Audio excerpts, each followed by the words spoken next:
tuangalie vijana wetu. Leo, juzi na jana polisi wameua yule kijana pale. Ni haki kweli? Ni haki jamani?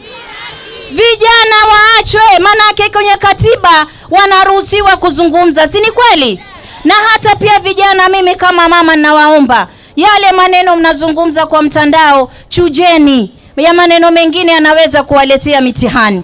Lakini ilikuwa si sawa yule kijana kuuawa kiunyama. Mimi ninakemea hicho kitendo, Albert kuuawa kiunyama. Ilikuwa ni makosa sana. Na vijana wengi saizi, hata wengine hawajapata ID. Kuna vijana wameapply ID, we have cases. Kama hata kule kuna kijana ameshikwa kule Nyamira. Aliapply ID 2022. ID kumbe ilitoka wakapatia wakora. Kijana anaenda tu akizunguka na ile notification. Mwisho imebidi arudi reapply ID.